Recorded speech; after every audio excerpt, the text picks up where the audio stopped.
예, 하나님의 말씀은 요한복음 13장 33절 말씀입니다.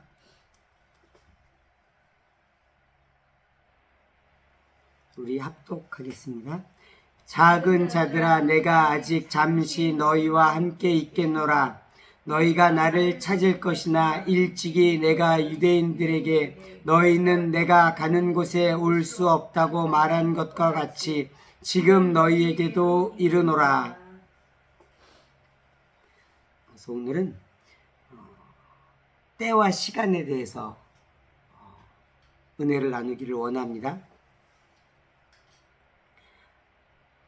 오늘 본문 말씀에 보면 예수님께서 잠시 너희와 함께 있겠다라고 말씀하시고 그 이후에는 너희가 나와 함께 있을 수 없겠다. 이건 내가 유대인에게 옛날에 말한 것과 마찬가지다. 유대인들도 예수님과 함께 있을 수 없고 너희도 나와 함께 있을 수 없을 것이다 라고 말씀하고 있습니다. 여기서 지금 잠시 함께 있겠다라는 말씀은 예수님께서 이제 잡히시기까지의 시간을 이야기하고 있습니다. 그래서 얼마 남지 않은 시간, 최후의 만찬으로부터 그날 밤 예수님께서 잡히시던 그 시간까지를 말씀하고 있는 것이고, 그 이후의 시간은 예수님께서 잡히셔서 본디오 빌라도의 법정에서 재판 받으시고 그리고 십자가에서 죽으시고 부활하셔서 다시 만나기까지 시간을 이야기하고 있는 것입니다. 그래서 제자들은 예수님과 계속 같이 있기를 원하였는데 예수님께서 같이 할 수 없다고 다 금을 긋고 있는 것입니다. 그래서 그 시간은 제자들이 혼자 있어야 되는 시간인 것입니다. 예수님과 함께 할 수 없는 시간, 혼자서 가야 하는 시간, 그 시간들을 살아가야 하는 시간들이 제자들에게 주어졌습니다. 우리도 이런 시간을 만날 수 있습니다. 여러 가지 이유가 있을 수 있겠지만 언젠가는 뭔가 하나님이 응답하시지 않는 것 같은, 함께 하시지 않는 것 같은 그런 시간들이 있을 수도 있는 것입니다. 그리고 하나님이 의도적으로 그런 시간들을 우리에게 주실 수도 있는 것입니다. 꼭 우리가 무슨 죄를 지어서 하나님이 떠나신 것이 아니라 그런 시간들을 허락하실 수도 있습니다.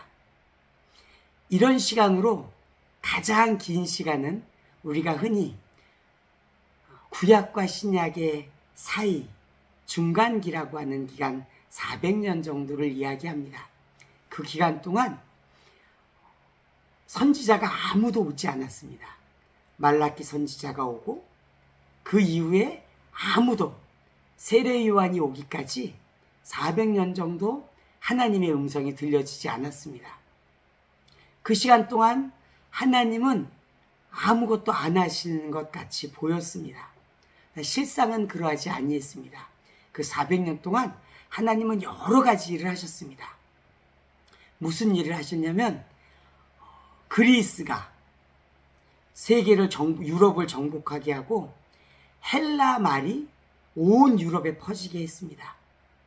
그래서 예수님이 죽으시고 부활하신 후에 바울을 통해서 성경이 헬라 말로 기록되게 하시고, 그래서 모든 나라에 복음이 전파될 수 있는 언어적인 기초를 닦으셨고, 또 로마가 정권을 잡게 하셔서 로마로 길을 다 뚫었습니다. 그래서 그 길을 타고 사도 바울이 전도 여행을 할 수 있도록 그렇게 준비를 하셨습니다. 그리고 가장 중요한 이스라엘 백성들의 마음을 사로잡아서 그들에게 사모하는 마음을 주셨습니다. 메시아를 기다리는 마음을 주셨고, 그래서 그들의 마음을 준비시키셨습니다. 그래서 하나님이 우리 눈에 보이지 않을 때 그분은 여전히 일하고 계신 것입니다. 그분은 쉬지 않는 분이시고 그분은 모든 민족을 구원하기까지 쉬지 않고 역사하시는 하나님이십니다. 그런데 오늘 제자들에게 혼자 있는 시간을 마찬가지로 허락하고 계신 것입니다. 그리고 그 시간은 하나님이 큰 그림을 그리는 시간일 수 있습니다. 예수님이 오시기 위한 큰 그림을 그리는 시간일 수도 있고, 또 나의 삶에, 또 내가 속한 공동체에 하나님께서 이루기 원한 큰 일들을 이루어가는 시간일 수 있습니다. 그래서 그 시간이 답답할 수 있습니다. 그러나 지나고 나면 이해가 되는 시간입니다. 그 시간은 하나님이 하나님의 뜻을 이루어 가시는 시간에 속해져 있습니다. 그래서 어떻게 보면 그 시간은 기다리는 자들에게는 엄청 긴 시간인데, 실제로는 그렇게 길지 않은 시간이고, 실제로는 그 다음을 위해서 꼭 필요한 시간들입니다. 이 시간에 대해서 예수님께서 제자들에게 구구절절 설명하시지는 않습니다. 요한복음 16장 12절 말씀 같이 읽겠습니다. 내가 아직도 너희에게 이를 것이 많이 있으나 지금은 너희가 감당하지 못하리라. 그래서 예수님께서 생략하시고 넘어가시는 거예요. 너희가 나와 함께 있을 수 없을 것이다. 그래서 구구절절 설명하시지는 않습니다. 그리고 그것을 설명하시는 대신 그 시간을 어떻게 보내야 될지, 어떻게 받아들여야 될지 오늘 본문 말씀 바로 뒤에 요한복음 14장 1절 말씀으로 제자들에게 가르침을 주십니다. 같이 읽겠습니다. 너희는 마음에 근심하지 말라. 하나님을 믿으니 또 나를 믿으라. 그래서 예수님께서 너희가 나와 함께 할 수 없다라는 말씀을 가르쳐 주시니까 제자들이 걱정하고 근심하는 중에 있습니다. 그 가운데 예수님께서 말씀하십니다. 마음에 근심하지 말고 하나님을 믿고 나를 믿어라. 그래서 이 시간에 대한 처방이 무엇이냐? 하나님을 신뢰하는 것입니다. 예수님을 신뢰하는 것입니다. 이 시간도 하나님의 손에 있는 것들을 믿는 것입니다. 그래서 내가 이해할 수 없는 시간, 그 시간을 우리가 어떻게 받아들이느냐. 하나님 이 시간이 왜 이런 거예요? 라고 말하느냐. 하나님 이 시간이 왜 주어졌는지는 알지 못하지만 저는 하나님을 신뢰합니다.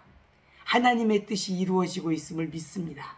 내가 이 시간을 의심하지 않고 근심하지 않고 믿음으로 가겠습니다.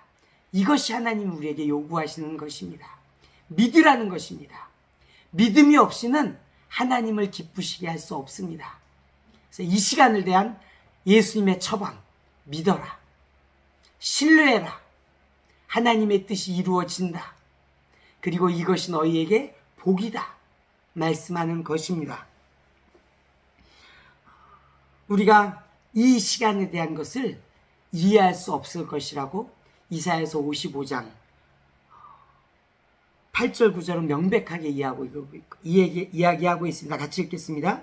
이는 내 생각이 너희 생각과 다르며 내 길은 너희의 길과 다름이라. 여호와의 말씀이니라. 이는 하늘이 땅에서 높음같이 내 길은 너희의 길보다 높으며 내 생각은 너희의 생각보다 높음이니라. 아멘. 너무 감사한 것, 내 생각보다 하나님의 생각이 높은 것입니다. 하나님 감사합니다. 하나님의 생각이 저와의 생각과 다른 것이 감사할 일입니다. 하나님의 생각이 우리 생각 수준이면 어떻게 하겠습니까? 큰일 나는 것입니다. 하나님은 우리 생각과 다르고 우리 길과 다르다고 명확하게 말씀하고 있습니다. 믿으시기 축복합니다. 믿으시기 축복합니다. 이게 우리 삶 가운데 이루어져야 합니다. 내 길이 하나님의 길과 다를 때 우리는 우리 길을 고집하지 않기를 축복합니다. 하나님의 길이 축복의 길입니다. 내 길을 버리는 것이, 하나님의 길과 다른 내 길을 포기하는 것이 축복입니다. 이것을 이사야서 말씀하고 있고 또 예수님 오늘 말씀하고 있는 것입니다. 너희가 지금은 나와 함께할 수 없을 것이다. 근심하지 말고 나를 믿어라. 이 시간이 있어야만 한다.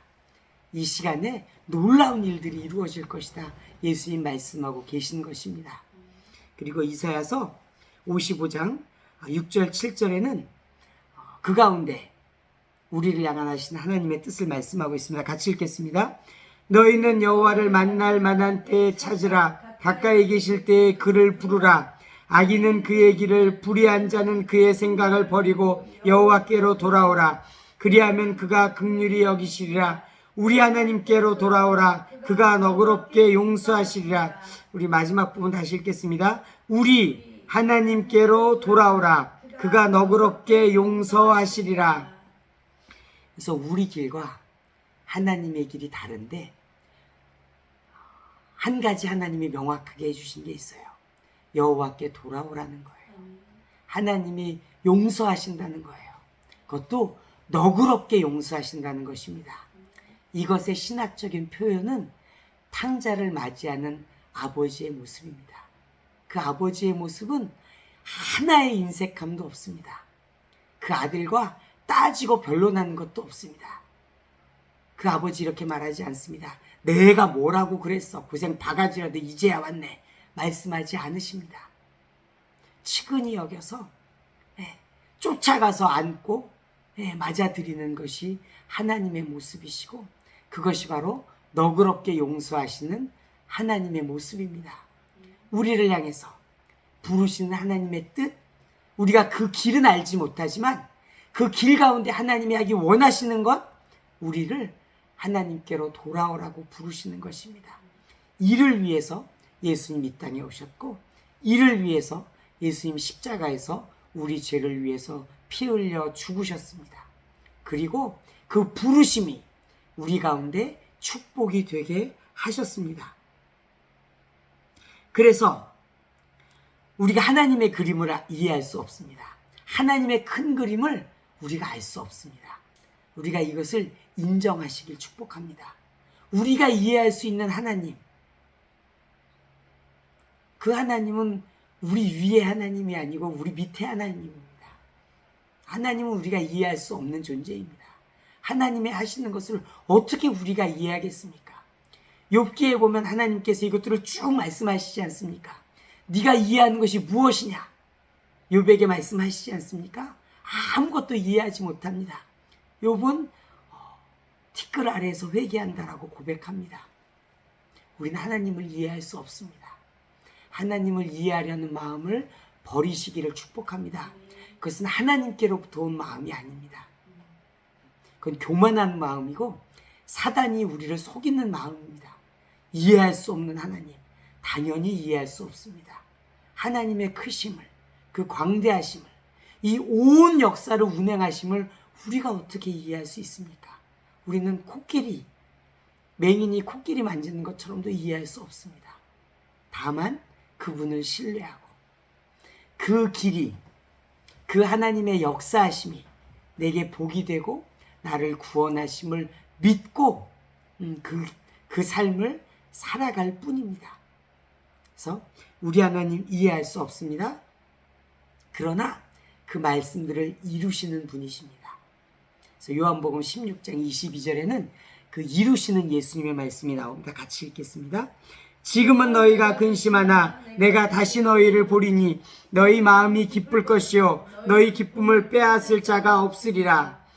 그래서 지금 예수님과 헤어지게 되고 예수님이 잡혀가는 것들을 보게 되는 제자들은 근심할 것이고 먼 발치에서 예수님 십자가에서 죽는 것을 보며 가슴을 칠 것입니다. 괴로워할 것입니다. 그러나 다시 예수님을 보게 될 것이고 그 본 예수님은 부활하신 예수님, 부활하셔서 영원한 생명을 취하신 하나님의 아들, 그 예수님을 볼 것이고 그것은 이제 빼앗기지 않을 것이라고 예수님 말씀하시는 것입니다. 그래서 예수님과 헤어질 때가 있고 혼자 있을 때가 있고 응답의 때가 또 있는 것입니다. 다시 볼 때가 있는 것입니다. 그리고 그 다시 볼 때에는 다시 보는 축복이 있는 것입니다. 그 축복을 요한복음 16장 24절 말씀하고 있습니다. 같이 읽겠습니다. 지금까지는 너희가 내 이름으로 아무것도 구하지 아니하였으나 구하라 그리하면 받으리니 너희 기쁨이 충만하리라. 그래서 그때까지 예수님의 이름으로 아무것도 구하지 않았습니다. 그러나 여기 보면 여기서 이제 구하라라고 말씀하고 있는 이 22절부터 24절까지를 보면 이것은 예수님께서 부활하신 이유를 이야기하는 것입니다. 부활하신 이유, 하나님의 아들로 인정되신 이유, 사단의 권세를 깨뜨리신 이유, 세상의 권세를 다 취하신 이유에 이제는 예수님의 이름으로 기도하라고 말씀하시는 것입니다. 그 이전에는 어떻게 기도했냐면 창세기 24장 12절 13절에 아브라함의 늙은 종의 기도가 나옵니다. 이삭의 배우자를 찾으러 갔던 늙은 종의 기도 같이 읽겠습니다. 그가 이르되 우리 주인 아브라함의 하나님 여호와여 원하건대 오늘 나에게 순조롭게 만나게 하사 내 주인 아브라함에게 은혜를 베푸시옵소서. 성종 사람의 딸들이 물기러 나오겠사오니 내가 우물 곁에 서 있다가 내게 물을 좀 달라 하고 또 내 낙타에도 물을 좀 달라 하고 이것들을 기쁘게 하는 자가 하나님이 예비하신 우리 주인 아들 이삭의 배우자임을 제가 알겠습니다라고 기도했고 하나님이 이 가운데 응답하셨습니다. 이 기도에 보면 이렇게 얘기합니다. 아브라함의 하나님 여호와여. 이 주인은 이 종은 자기 하나님이라고도 부르지 못해요. 왜냐하면 자기는 좀 애매한 상황인 거죠. 그래서 아브라함의 우리 주인 아브라함의 하나님 여호와께 기도합니다. 우리는 예수님의 이름으로 기도합니다. 예수님의 이름, 우리 하나님의 아들 이시며 하나님이신 구원자, 이제는 예수님의 이름으로 기도하라고 하신 그 이름, 그 이름에 좋은 점이 있습니다. 그 이름은 우리를 구원하시기 위해서 오신 예수님이시기 때문에 그 이름으로 우리의 죄사함도 구할 수가 있습니다. 마태복음 1장 23절 말씀 같이 읽겠습니다. 보라 처녀가 잉태하여 아들을 낳을 것이요 그의 이름을 이라 할 거라 했으니 이를 번역한 즉 하나님이 우리와 함께 계시다 함이라. 그래서 우리가 부르는 예수님 임마누엘, 하나님이 육신의 몸을 입고 이 땅에 오신 하나님이시고 예수님이시고 그분이 십자가에서 죽고 부활하셔서 우리의 구원자가 되셨고 구원의 보증이 되셨습니다. 그래서 우리가 예수님의 이름을 부르며 기도할 때 우리는 담대하게 예수님의 이름으로 우리의 죄를 사해달라고 구할 수 있습니다. 왜냐하면 예수님이 이것을 위해서 이 땅에 오셨기 때문입니다. 예수님 우리 죄를 십자가에서 사하셨습니다. 예수님의 공로로 우리 죄가 사하여졌습니다. 그래서 다시 볼 때가 왔을 때, 헤어졌던 예수님을 다시 볼 때가 왔을 때 그것은 축복이었고 그것은 놀라운 구속의 은혜가 이루어진 하나님의 어마어마한 예언하시고 약속하셨던 구속 프로젝트가 완결된 후에 제자들을 다시 만나셨고 제자들에게 그 기쁨이 끊어지지 않을 것을 선포하셨습니다. 오늘 본문 말씀 요한복음 13장 33절 다시 읽겠습니다.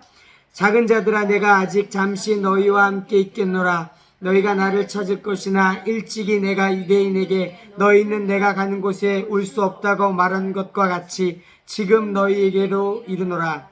그래서 이 시간 동안 예수님께서는 예수님의 고유 사역을 하셨습니다.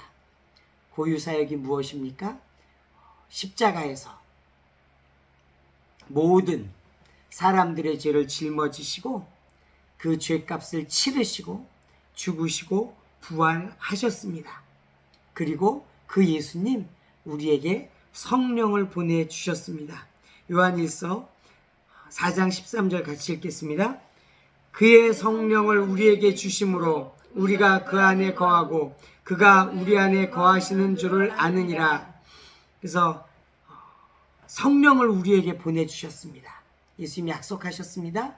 내가 이제 아버지께로 갈 것이다. 그리고 아버지에게로 가면 성령을 보내줄 것이다. 이것이 너희에게 유익하다 말씀하시고 그 말씀대로 성령을 보내주셨습니다. 그 성령은 하나님의 영이고 아들의 영입니다. 우리 고린도전서 12장 3절 말씀 같이 읽겠습니다. 그러므로 내가 너희에게 알리노니 하나님의 영으로 말하는 자는 누구든지 예수를 저주할 자라 하지 아니하고 또 성령으로 아니하고는 누구든지 예수를 주시라 할 수 없느니라. 여기 성령은 하나님의 영이라는 거예요. 그래서 성령은 하나님의 영이십니다. 하나님의 영만 되시는 게 아니고 아들의 영도 되십니다. 갈라디아서 4장 6절 말씀 같이 읽겠습니다. 너희가 아들임으로 하나님이 그 아들의 영을 우리 마음 가운데 보내사 아빠 아버지라 부르게 하셨느니라. 그래서 성령은 아들의 영이기도 하십니다. 어떻게 하나님의 영이면서 아들의 영일 수 있습니까? 이 부분은 그냥 성경을 받으시면 돼요. 성경에 나와 있는 대로 성령은 하나님의 영입니다. 또 성령은 아들의 영입니다. 받으시기를 축복합니다. 그 이상은 신비의 영역이에요. 우리가 어떻게 삼위일체를 이해할 수 없습니다. 우리가 알고 있는 것, 성령님 하나님이십니다. 예수님 하나님이십니다. 그 세 분은 능력과 지혜와 지식에 있어서 동일하십니다. 성경이 증거하는 거예요. 거기까지 받아들이는 것이고 그 이상에 대해서는 사실은 우리의 영역을 벗어나는 것입니다. 그래서 그것은 믿음으로 취하시고 신비의 영역으로 넘겨놓으시는 것이 저는 지혜 있는 것인 것 같습니다. 그 이상을 알려고 하는 것들이 저에게 그렇게 큰 도움이 되는 것은 아니고 오히려 우리의 믿음의 수준을 넘어서는 것일 수 있습니다. 그래서 우리 안에 성령께서 오셔서 예수님 아들의 영으로 우리 안에 거하시고 하나님의 영으로 우리 안에 거하시는 것입니다. 그래서 우리가 그 안에, 그가 우리 안에 거하시는 것입니다. 성령 안에서 이것이 이루어졌습니다. 그래서 예수님께서 십자가에서 죽으시고 부활하시고 성령을 보내주시는 것, 이것이 복음인데 이것을 믿지 않는 자들이 있었어요. 정확하게는 예수님을 받아들이지 않은 자들이 있었습니다. 우리 마가복음 4장 23절 24절 같이 읽겠습니다. 누가복음 4장 23절 24절입니다. 예수께서 그들에게 이르시되 너희가 반드시 의사야 너 자신을 고치라 하는 속담을 인용하여 내게 말하기를 우리가 들은 바 가버나움에서 행한 일을 내 고향 여기서도 행하라 하리라. 또 이르시되 내가 진실로 너희에게 이르노니 선지자가 고향에서는 환영을 받는 자가 없느니라. 그래서 예수님께서 고향이신 나사렛에 가셔서 자라신 곳 나사렛에 가셔서 복음을 전파했을 때 나사렛 사람들이 받아들이지 아니하였습니다. 왜 받아들이지 않았을까 생각해 보았습니다. 왜 받아들이지 않았을까? 그들은 예수님의 말씀을 사람의 말로 받아들인 것입니다. 하나님의 말로 받아들이지 아니하였습니다. 예수님의 어린 시절을 보았다고 예수님의 태어나심을 본 사람도 있을 수 있습니다. 태어나심을 본 사람은 없겠군요. 베들레헴이니까. 또는 그 마을 사람 중에서 아는 사람들도 있었을 수 있죠, 사실은. 그래서 예수님의 아주 어린 시절부터 보아온 사람들이 마을 사람이었고 그들은 살아계신 하나님의 아들의 말을 사람의 말로 받아들였습니다. 그들의 눈에 예수님은 사람으로 보였습니다.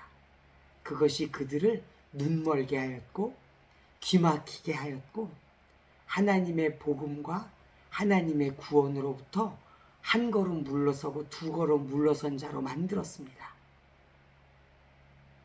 안타까운 일입니다. 독생하신 하나님의 말을 사람의 말로 받아들였는데 데살로니가에 보면은 사람의 말을 하나님의 말로 받는 사람들이 나와 있습니다. 데살로니가전서 2장 13절 같이 읽겠습니다.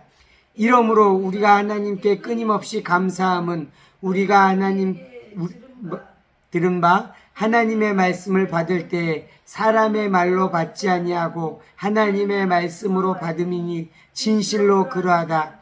말씀이 또한 너희 믿는 자 가운데서 역사하느니라. 그래서 나사렛 사람들은 하나님의 말을, 하나님의 아들 그리스도의 말을 사람의 말로 받고 받아들이지 않았어요. 데살로니가 사람들은 사람의 말을 받고 이것을 하나님의 말로 받아들였어요. 이게 어떻게 보면은 우리가 넘어서야 될 벽 중에 하나입니다. 무엇이냐면은 대부분의 경우에 하나님께서 사람을 통해서 하나님의 말씀을 하십니다. 지금도 마찬가지입니다. 제가 지금 설교를 하고 있습니다. 저는 사람입니다. 그리고 연약한 사람입니다. 모든 설교자는 연약한 사람입니다. 그 연약한 사람이 하나님의 말씀을 말할 때 그것을 연약한 사람으로 받는 사람에게 은혜가 없고 구원이 없습니다. 그것을 하나님의 말씀으로 받고 그것을 그 마음에 받아들일 때 그에게 희망이 있고 소망이 있고 생명이 전달되는 것입니다. 많은 목사님들이 설교하고 하나님의 말씀을 증언하는데 그 목사님들이 그러면 얼마나 신령하겠습니까? 그 목사님에게 허물이 없겠습니까?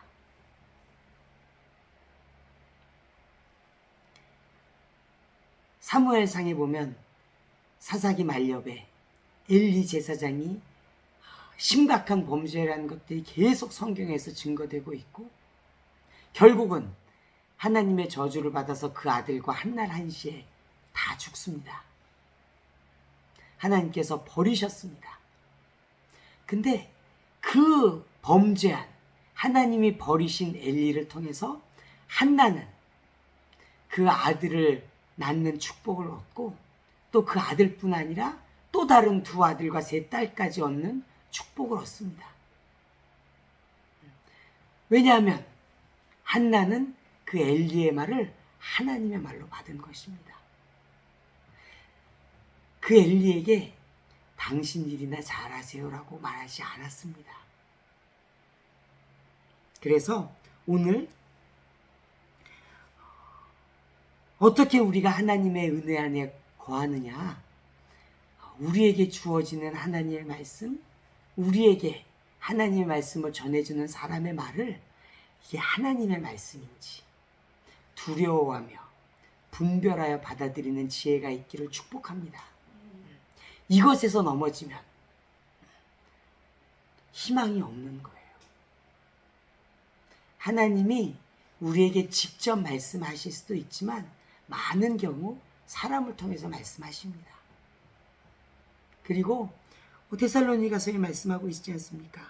이건 정말 하나님께 감사할 일이라고 말하고 있습니다.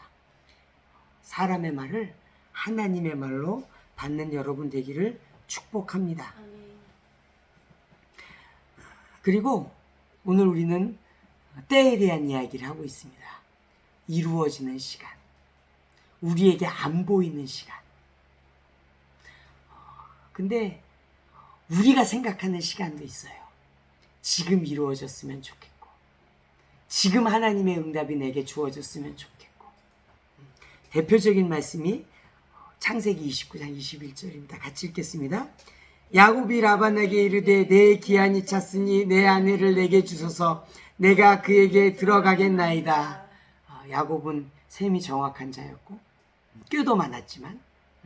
그래서 라반에게 약속을 하고 내 기한이 찼다라고 이야기하고 있지만 자기가 생각한 대로 돌아가지 않습니다. 라반이 더 악한 자였기도 하지만 하나님께서 계획하신 것도 그 가운데 있었습니다. 그래서 결국은 야곱이 원하는 대로 이루어지지 않았습니다. 당장은 이루어지지 않았습니다. 그러나 더 큰 하나님의 뜻이 이루어졌고, 그래서 야곱을 통해서 네 아내를 통해서 12명의 아들들이 태어났고, 그 12명이 이스라엘 각 지파의 조상이 되었습니다. 그래서 하나님의 뜻은 이루어졌습니다. 하나님의 큰 그림은 이루어졌습니다. 야곱은 라헬만을 원했지만 하나님은 더 큰 그림을 그리셨고 12아들을 야곱에게 허락하셨고, 그를 통해서 이스라엘 민족을 이루어 가시는 아브라함에게 주셨던 약속의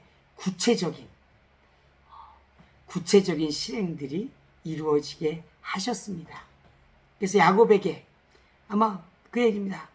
야곱은 속이 탔을 수도 있고 열받았을 수도 있고 뭐 여러 가지 상황이 있을 거예요. 근데 그 가운데 하나님은 하나님의 큰 그림들을 이루어 가셨고, 그 이스라엘 백성을 통해서 예수님 이 땅에 오셨습니다. 우리 잠언 16장 9절 말씀 같이 읽겠습니다. 사람이 마음으로 자기의 길을 계획할지라도 그의 걸음을 인도하시는 여호와시니라. 한 번 더 읽겠습니다. 사람이 마음으로 자기의 길을 계획할지라도 그의 걸음을 인도하시는 이는 여호와시니라. 그래서 길을 계획하고 인도하시는 여호와시고, 또 길을 계획하더라도 내가 때를 정할지라도 그 때를 정하신 때에 이루게 하시는 이도 여호와 하나님이십니다. 그 길과 그 때는 하나님께 있습니다.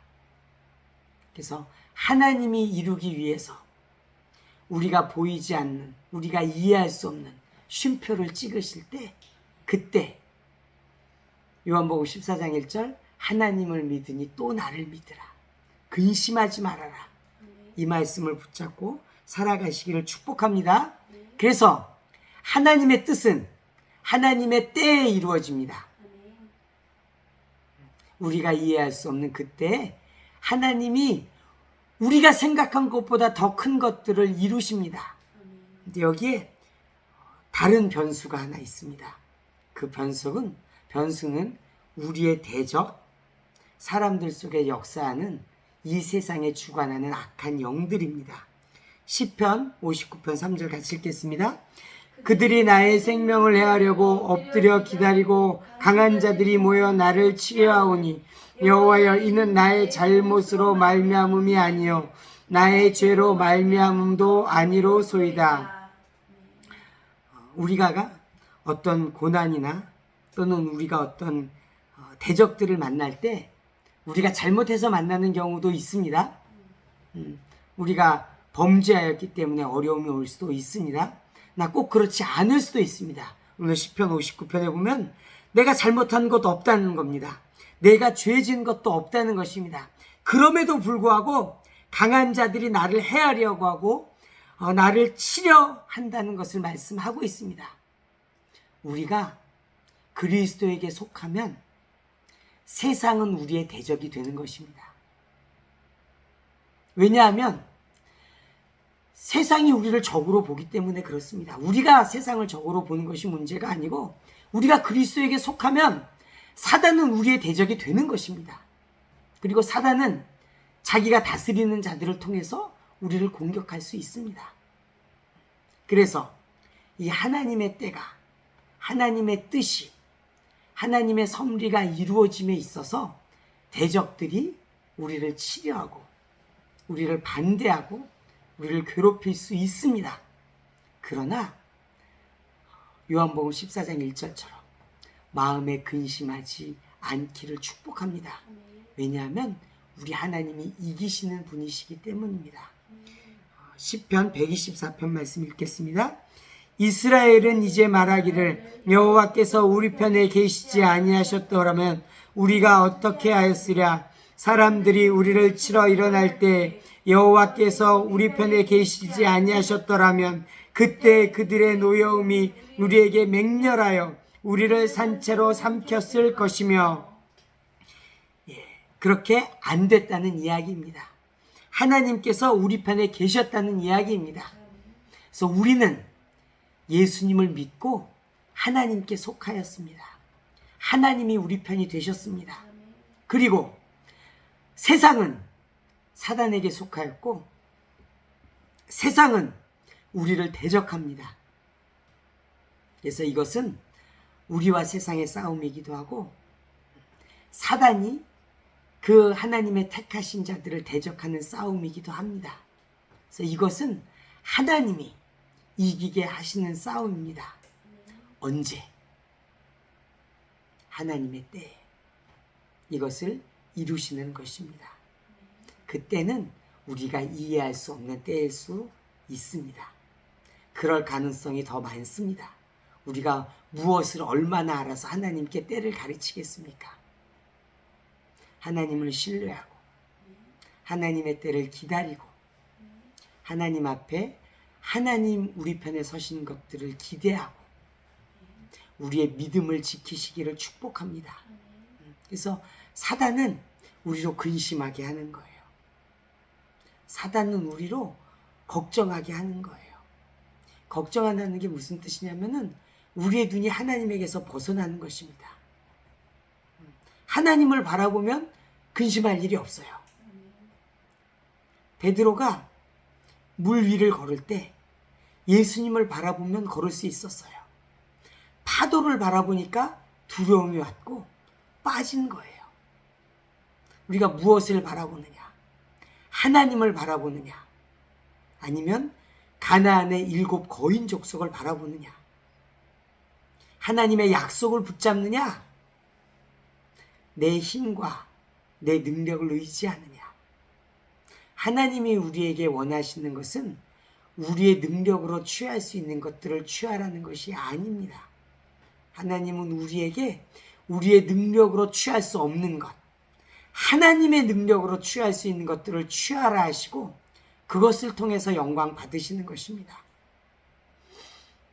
그것을 하나님이 이루시는데 다만 우리가 생각한 때가 아닌 하나님이 생각한 때, 또 그 때를 이루시기 위해서 일정 기간 우리가 이해할 수 없고 우리가 알 수 없는 시간들을 우리에게 허락하시는데 그 시간에 마음에 근심하지 않고 하나님을 믿고 예수님을 믿고 그 때를 하나님께 믿음을 보여드리는 시간으로 하나님께 올려드리기를 축복합니다. 내가 너의 믿음을 보았다라고 하나님 말씀해 주시면 얼마나 기쁘겠습니까? 얼마나 하나님께 영광이 되겠습니까? 우리가 어떻게 하나님께 영광을 돌리겠습니까? 하나님을 믿음으로 영광 돌리는 것입니다. 눈으로 보이지 않는 것을 믿을 때 그것이 아브라함의 믿음이고 그 믿음의 후손들에게 하나님 기대하시는 믿음입니다. 이루어질 수 없는 것들, 이루어질 수 없는 때에 이루시는 하나님의 그 이루심을 기대하며 오늘 설교 말씀처럼 이루어지는 시간, 그날은 옵니다. 반드시 우리에게 주어집니다. 우리가 이 믿음을 붙잡고 갈 때 하나님께서 이루어 주실 것이고 그것은 우리에게 꿈결 같은 날이 될 것입니다. 그날 우리는 하나님을 찬양할 것이고 그날 하나님께서는 영광 받으실 것입니다. 이날을 사모하며 저와 여러분 하나님 앞에 나아가기를 축복합니다. 이 시간 받은 말씀 붙잡고 이 말씀이 우리에게 이루어지기를 위해서 잠깐 같이 기도하겠습니다.